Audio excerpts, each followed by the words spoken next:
essa aula vai nos trazer mais exemplos de modelos simples. Nesse caso aqui, eu vou continuar com o sistema reacional. Sistema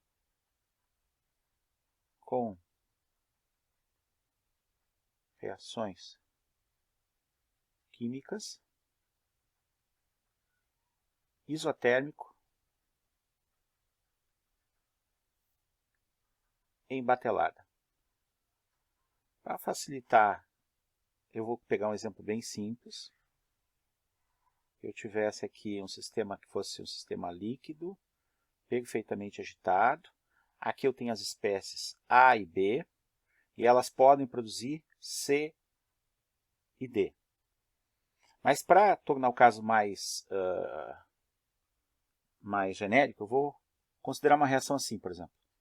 A mais B produzindo reversivelmente C, e C produzindo de forma reversível A de volta e D. Então eu vou considerar reações elementares. Reações elementares. O que são reações elementares? São aquelas que se dão em um único passo, e a cinética obedece então a estequiometria. Então eu tenho um A reagindo com o B, produzindo um C, dando de volta um A e um D. Então, a taxa de variação da concentração de A com o tempo vai ser menos K. Qual K? Esse aqui eu vou chamar de K1. Menos K1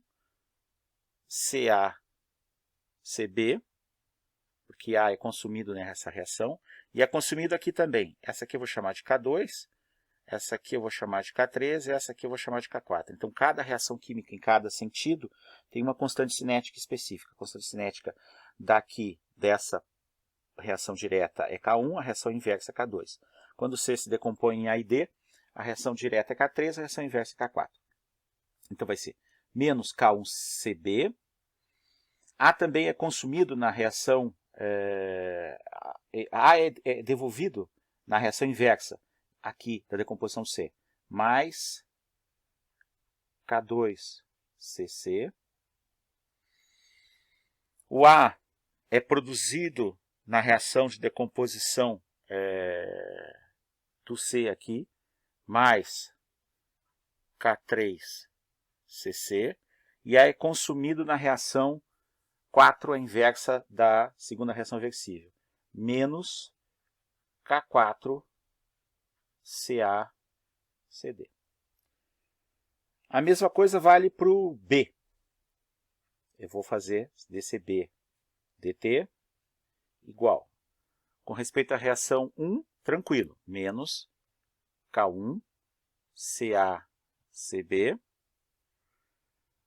E ele é reposto pela reação de decomposição C, mais K2Cc. Como ele não está envolvido aqui, eu não tenho mais termos.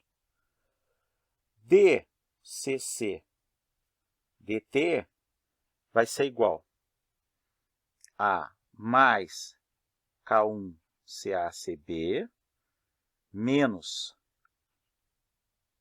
K2Cc menos K3Cc mais K4CaCd.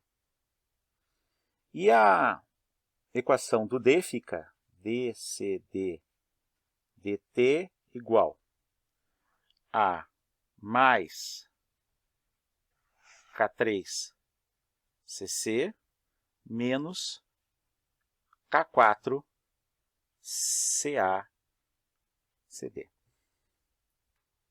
Então, esses são os balanços por espécie química, os balanços molares. Por que eu posso fazer esse tipo de balanço e expressar em termos de variação da concentração? Por quê? Porque eu tenho um sistema isotérmico, porque eu tenho um sistema operando em batelada, eu não tenho corrente de entrada, então eu não tenho entrada de massa no sistema, eu tenho sempre um sistema fechado para massa, para matéria, né? e aí os balanços ficam desse jeito, né?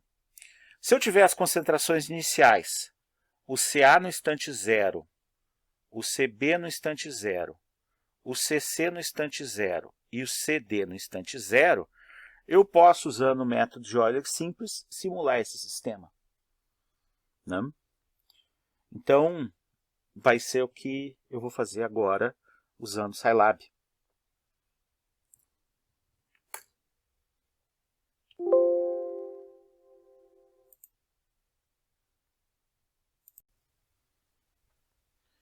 Bom, então, dando procedimento, eu vou chamar o SciNotes.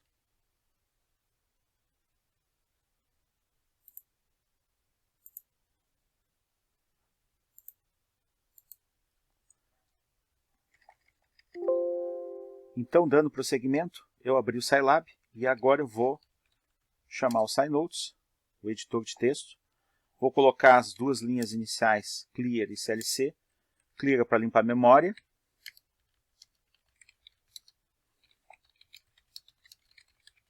Para que as múltiplas execuções do programa não gerem variáveis que fiquem com valores indesejados na memória, nos confundindo qual variável que foi alterada ou não quando eu rodar várias vezes. E o CLC, que é o Clear Console, né, para eu ter o console limpo. Então, vou colocar aqui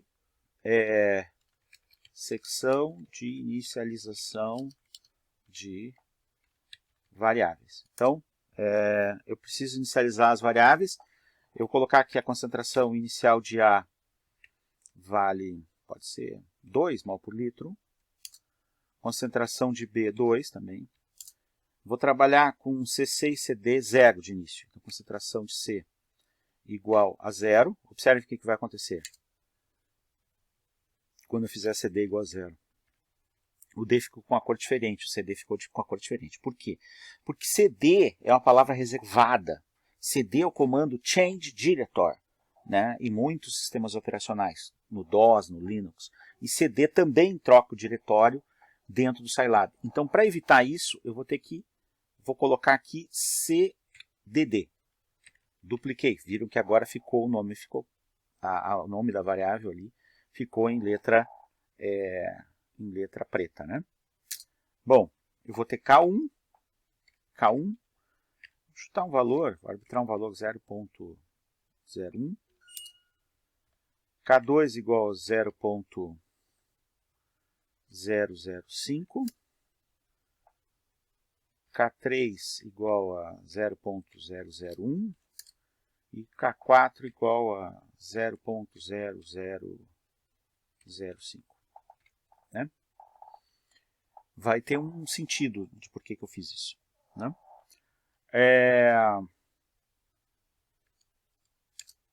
Eu vou começar o tempo em 0. O dt é 0.01 do Math Euler. Preciso de mais alguma coisa? Preciso do índice. E acredito que eu não preciso de mais nada. O tempo final da simulação. O tempo final igual a 100 segundos. Né?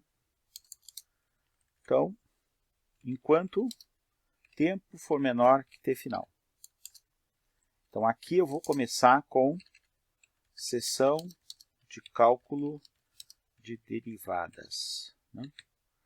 Então, eu vou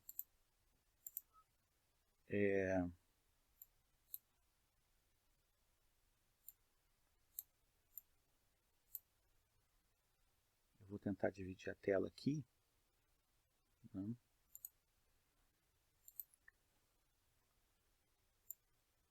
Está lá meu modelo no PowerPoint. Né? E está aqui a tela. Então vamos lá.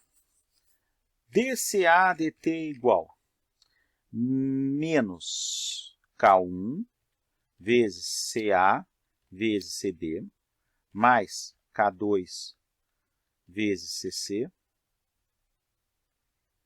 mais K3 vezes CC menos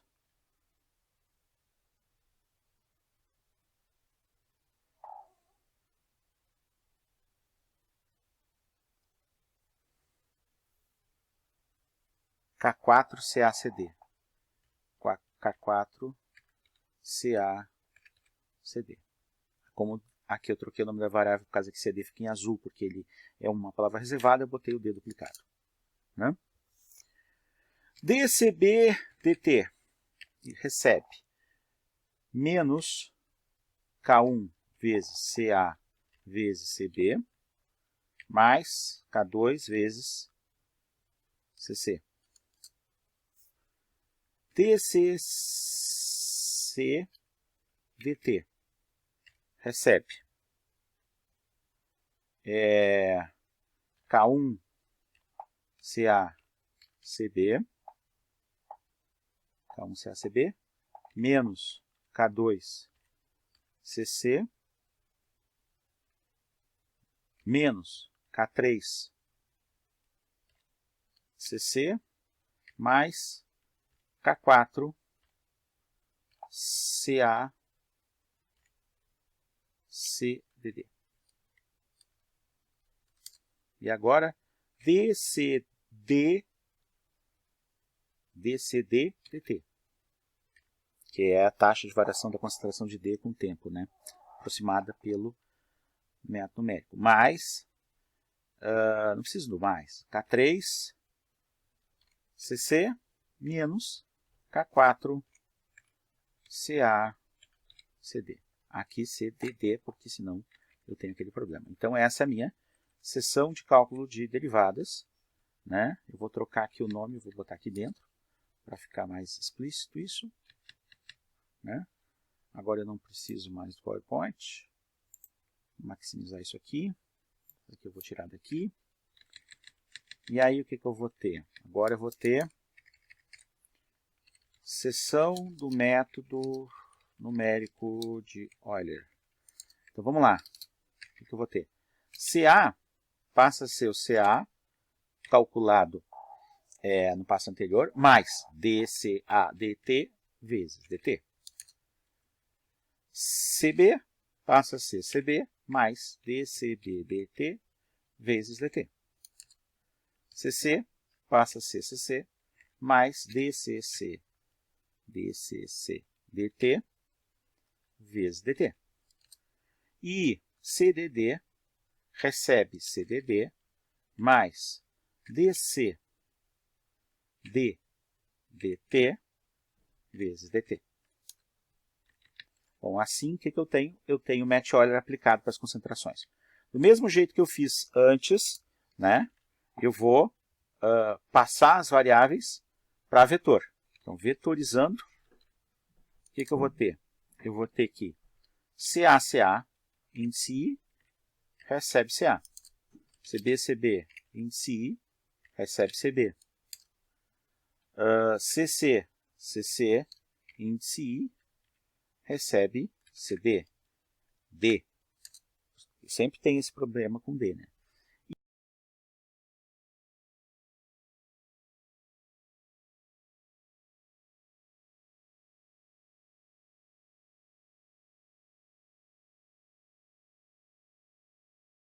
E CD.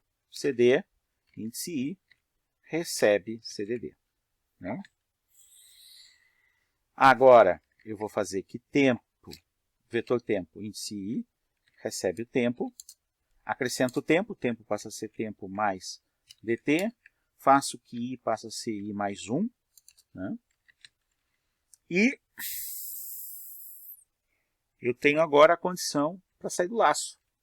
Para sair do laço de repetição, né? Porque o tempo foi incrementado de dt em dt, está aqui um incremento de dt em dt. Então, a única coisa que eu preciso é fazer plot tt, vírgula, CA. E aí, eu posso fazer isso desse jeito assim, ó. Para o B, para o C, né? Ó. E aqui para o D.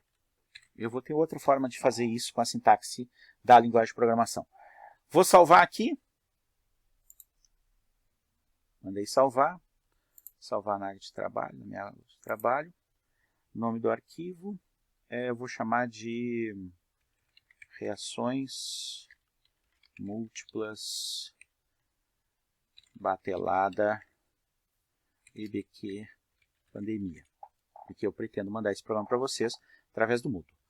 Salvei, né? E agora vem a questão do debug. O que é o debug? Debug, como o nome está dizendo, é retirar a mariposa, né? O nome debug surgiu porque o primeiro computador da história, o ENIAC, um dia ele deixou de funcionar e entraram dentro dele, porque ele era um computador gigantesco, né? Ele usava válvulas do tamanho de garrafas de refrigerante, de litro, né? Ele era enorme, gigantesco. E aí encontraram uma mariposa parada numa das válvulas. Quando tiraram a mariposa, o computador voltou a funcionar. Anotaram lá no diário do ENIAC, hoje foi feito o debug do sistema. Então, toda vez que a gente vai procurar um erro em informática, a gente está fazendo. A gente diz que vai fazer o debug. Então, eu vou fazer o debug agora, em tempo real aqui. Mandei rodar. A primeira coisa que eu tenho que ver é se ele está rodando. Então, ó, tem erro. Por quê? Porque faltou um igual. Já vi que faltou esse igual. Então, eu vou voltar lá. Aqui, ó, faltou um igual aqui. Tá? Vou salvar de novo e vou mandar executar. Mandei executar. Vamos ver. Quantidade incorreta de argumentos de entrada. Esperava-se 0 a 1. Em que linha? C1C. Eu digitei errado. C1C. Em algum lugar do código eu digitei C1C.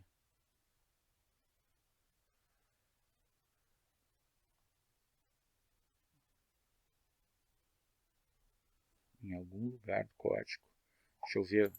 Fazendo o debug em tempo real assim, vocês aprendem também. CLC, quantidade incorreta de argumentos de entrada. Esperava-se 0 a 1. Ah, não é C1C, desculpa, é CLC. Aqui.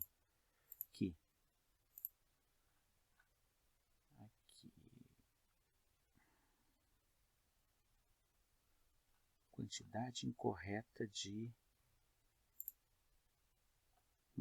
Bom, eu tô com... Eu vou executar o código de novo. Ele vai dar o mesmo erro, né? Deixa eu ver uma coisa, ó. Se ele tivesse rodado o CLC, ele teria limpado a tela. Então ele não rodou nunca o CLC, né? No momento nenhum ele fez isso aqui, ó, né? Então tirei só para verificar se o erro era aqui. Ah, o erro era ali, tá? Então, quando eu tirei o CLC, eu já não estou mais limpando o console. O erro era CLC, eu posso ter digitado errado CLC. Bom, uma coisa que eu já observo aqui, eu estou vendo que eu tenho, a priori eu estou vendo duas curvas, né? O tempo de simulação é pouco para mostrar o que eu gostaria, tá certo? Eu vou aumentar o valor das constantes cinéticas para que as reações fiquem mais rápidas, mas vou manter a proporcionalidade entre elas, tá certo? A partir desses valores iniciais que eu arbitrei, tá? E aí eu vou colocar aqui, por exemplo, eu vou aumentar aqui em 5 vezes todas as constantes cinéticas. 5 vezes, 5 vezes, 5 vezes, e vou executar o código. Ótimo. Então, o que eu observo? Eu observo que as minhas curvas aqui estão se comportando de uma maneira mais rápida. Eu quero ver se eu tenho duas curvas aqui. Eu não vou conseguir ver porque as duas podem estar uma em cima da outra, né? Então, eu vou aumentar um pouquinho mais aqui.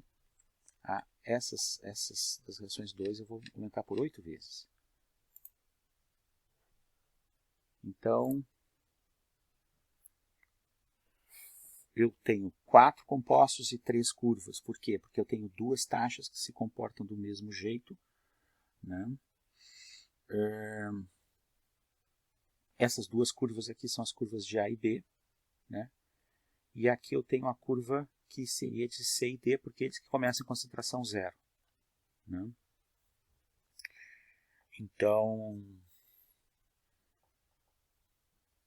necessariamente, eu eu vou mudar as taxas de K3 de forma que K3 seja muito lenta para acumular C. Eu quero que acumule C. Tá? Então vamos ver o que vai acontecer com essa alteração que eu fiz.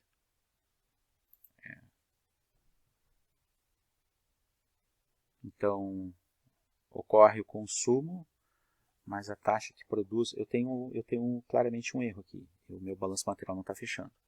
Eu vou parar de gravar, vou procurar o erro, vou achar o erro, e aí eu volto a gravar a aula. Tá certo?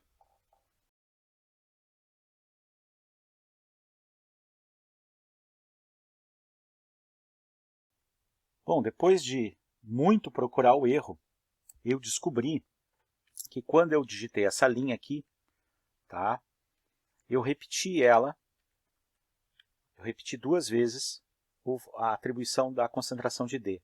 Não sei por que aqui na concentração de C, em vez de botar aqui o CC, eu botei CDD. Tá? Então, como você já deve ter visto lá anteriormente, quando eu estava digitando, né, aquela indicação de erro eu adicionei depois, né, quando eu editei o vídeo. Né? Então, eu editei o vídeo e voltei agora, tá, para continuar a gravação da aula. E nesse inteirinho também, cabe lembrar que eu tinha apagado o CLC, eu já coloquei o CLC.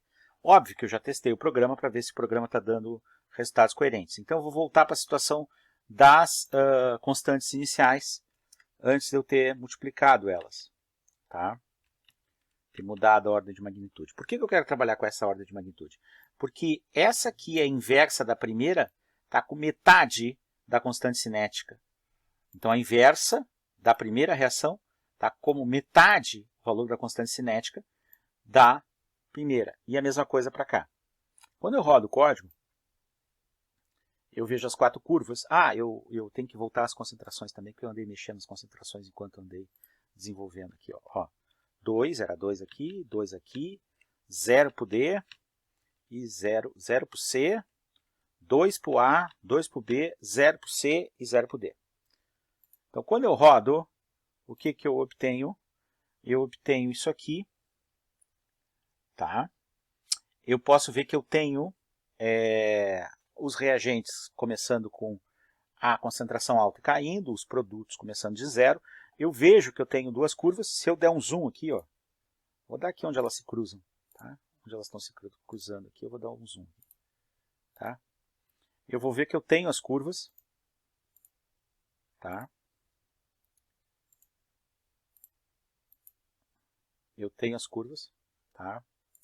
Deixa eu verificar aqui, ó, CA, CB, CC, CD, CA, CB, CC, CD. Tá, ok. Eu vou começar com os valores ligeiramente diferentes para a gente ver as curvas. Tá? Ligeiramente diferentes para a gente ver as curvas. Tá? Então, eu tenho 4 curvas. 4 curvas. Tá? Vocês viram que eu não consigo identificar que curva é qual, né?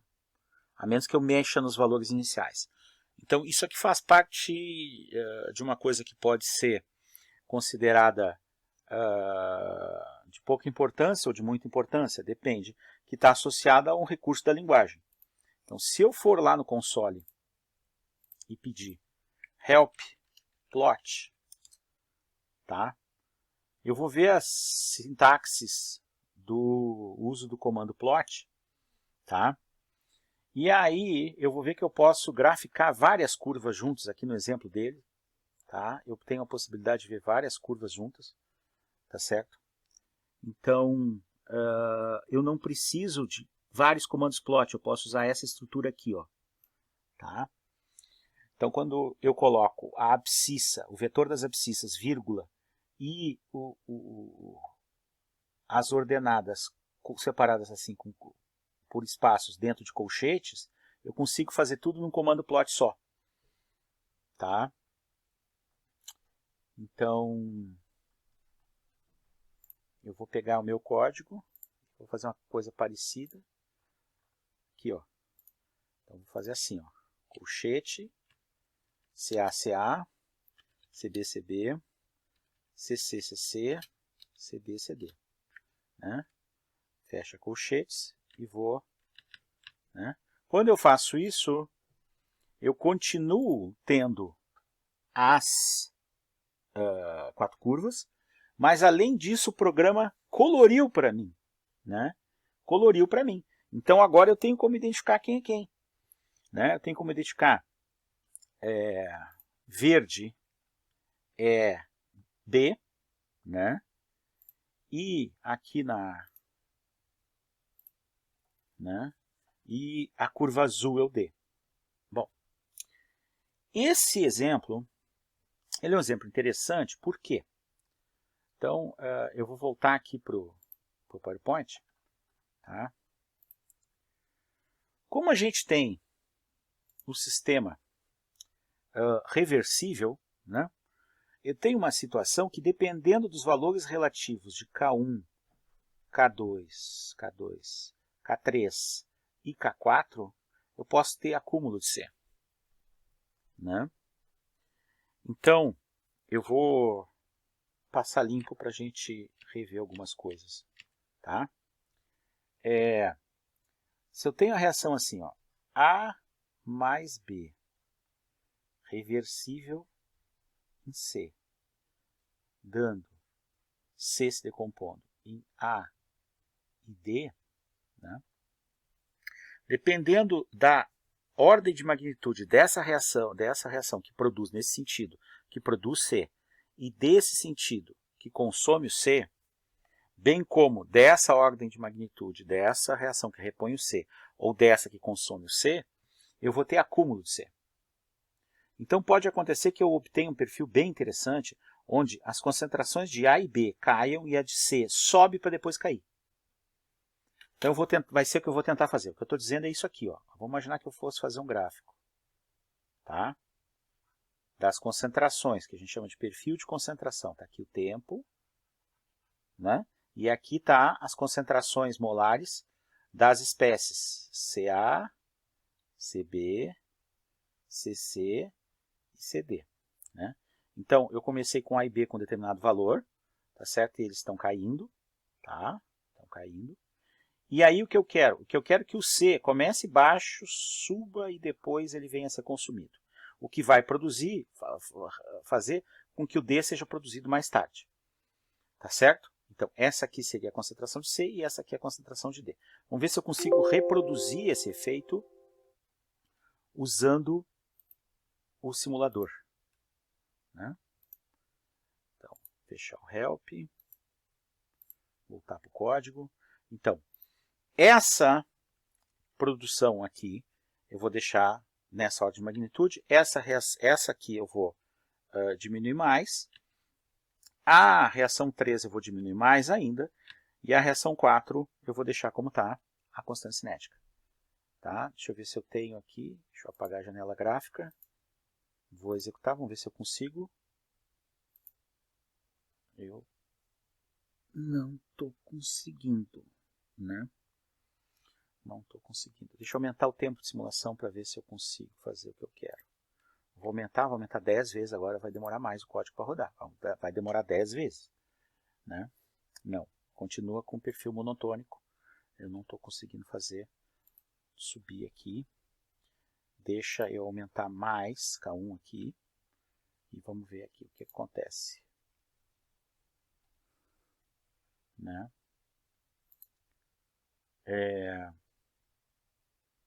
Eu continuo tendo esse problema. Deixa eu ver uma coisa aqui. Vocês devem estar se perguntando por que eu tenho tamanho interesse nesse sistema. Né? Tem motivo. Daqui a pouco eu vou mostrar qual é esse motivo. Tá?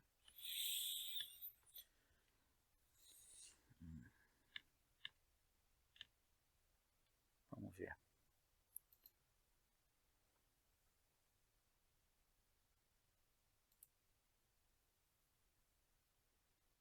Eu vou simular aqui os primeiros 50 segundos. Vou mudar o tempo final de simulação para 50 aqui.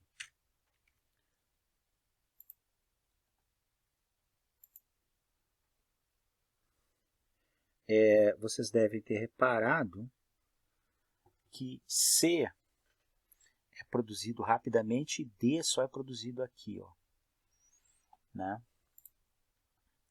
Deixa eu aumentar um pouco essa aqui. Começou a dar um pouco do efeito que eu quero, ó, né? Eu preciso aumentar mais essa aqui. Vamos triplicar K3. Começou a ter a declividade que eu quero, ó. Começou a ter a declividade. Deixa eu fazer aqui. Deixa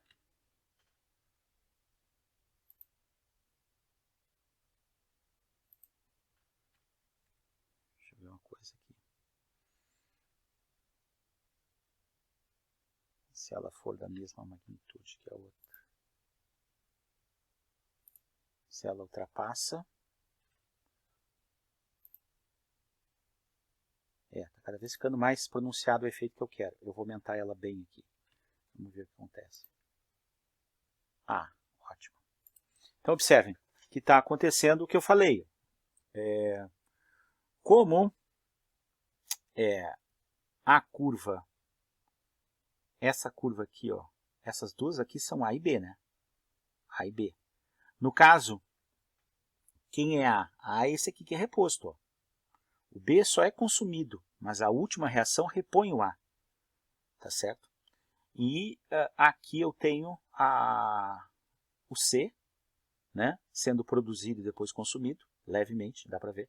E aqui a curva do D.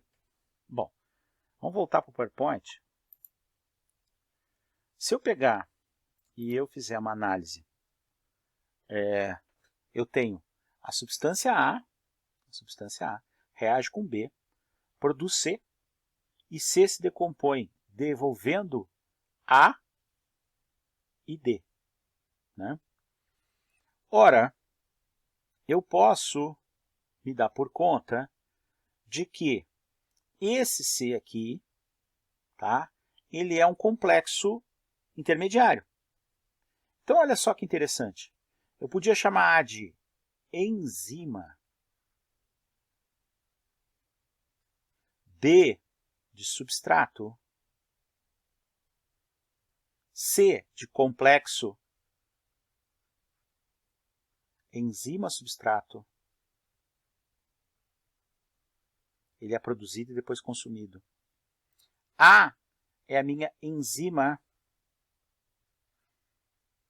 que é reposta, e D é o meu bioproduto. Então, eu tive muito interesse em mostrar esse sistema para vocês, para mostrar que eu parti de uma simulação genérica e eu estou descrevendo, a partir de uma simulação genérica, uma reação que pode ser compatível com esse tipo de biosistema, de sistema de biorreação. Tá certo? Que é de muito interesse. O tratamento matemático que é dado nas disciplinas do curso de Engenharia Bioquímica, em geral, não é feito transiente. Então, aqui eu fiz um tratamento transiente. Quando vocês fazem, inclusive, experimentos práticos para determinar o tipo de enzima e fazem as curvas de cinética e enzimática, vocês, na realidade, fazem experimentos que vão até o estado estacionário. Aqui eu mostrei para vocês um modelo onde eu não desconsiderei as taxas de reação inversa. Tá certo? Então, parte das deduções de cinética e enzimática, elas levam algumas considerações para chegar até o modelo de Michaelis-Menten.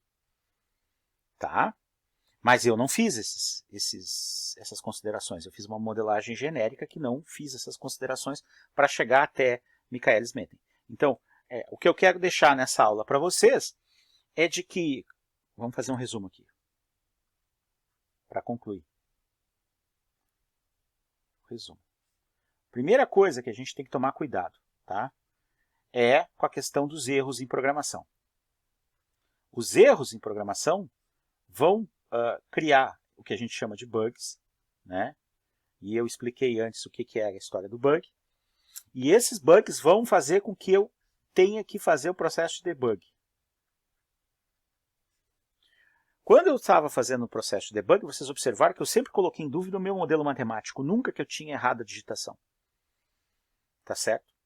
Então, por que é importante a gente ter o conhecimento sobre o que está programando? Porque eu tenho noção, sentimento, feeling, tá? Percepção de como deveria se comportar as concentrações CA, CB, CC e CD. Quando eu vi o programa errado, mesmo sabendo que era o mesmo comportamento de C e D, eu duvidei primeiro de mim e nunca da digitação. Primeiro do modelo matemático, que no final das contas estava certo. O erro estava na digitação. Então tomem cuidado toda vez que vocês forem digitar alguma coisa. Isso cria uma regra geral, tá? Não se esqueçam que em computação, né, sempre garbage in, garbage out.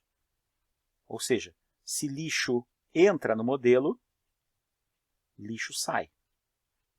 Não existe modelo matemático, algoritmo, programa de computador que consiga transformar lixo em não lixo. Tá certo? Uma outra coisa que fica a respeito é a questão da reação A mais B reversível C se decompondo de volta em A mais D ser, na realidade, uma representação para enzima mais substrato,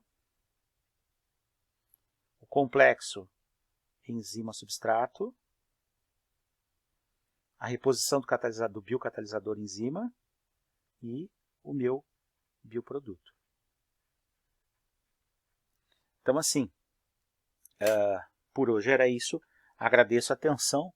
O erro acabou sendo um erro didático, eu fiz questão de deixar o erro para mostrar, tá? E eu parei para não estender a busca do erro, porque senão eu não saberia quanto tempo ia levar até achar o erro. Obrigado, tá? Fiquem bem, tudo de bom. Tá certo?